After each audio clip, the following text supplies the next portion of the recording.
Is the UK to close the Channel Tunnel?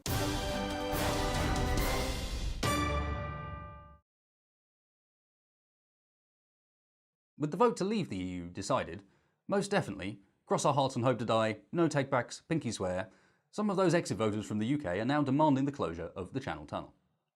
Opened in 1994 at a cost of £9 billion of taxpayers' money and covering a distance of over 31 miles, the tunnel has seen millions of foreigners travel between France and England. This has caused exasperation for some. One of the exponents for the closure, a leading member of the Shut Our Tunnel organisation, said, "It's just ridiculous that someone could walk from France right into England, no questions asked. We broke with Europe and the last thing we want is a permanent connection. Like an umbilical cord feeding Europe, leaching the very essence of Great Britain. What's the point of Brexit if we don't cut the cord?" Those opposed to the closure cite a loss of trade and valuable tourism money. When asked about these concerns, the SOT countered, "We are a proud, seafaring nation, and if we wish to trade, we can do it by sea. But we don't need outside trade. We are Great Britain. We are famous throughout the world for little outside trading. Also, we spent £350 million on maintaining that tunnel. We could use that money for something else. The NHS, or to cover some of the lost corporate taxes companies managed to find loopholes around."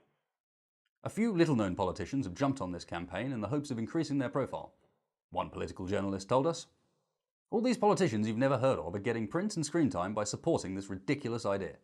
And you just know that as soon as they've got this newfound notoriety and get a cabinet post, they will wash their hands of the whole thing. And I dread to think of the cost to close the tunnel. We'd have to pay Eurostar and God knows who else billions, most likely the EU. One of those politicians, who no one has heard of, replied, "These scare tactics about the possible cost of closing the tunnel are fiction. We saw from Brexit that there was no major economical fallout whatsoever. As for the scurrilous accusation that I'm behind this campaign just to further my career, well, I find that the most offensive. Every campaign I get behind I have deep belief in, a belief that it will further my career." France is yet to comment on the campaign, but many believe they will give zero shits or strike. Either outcome may or may not be related to the proposed tunnel closure.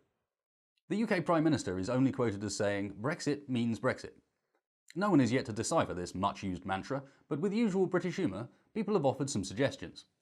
Britain's exit from sanity, breakfast constitutional, leaving a one-night stand before morning, failing to make it to the toilet in time. Do you have any? Let us know in the comments and via Twitter.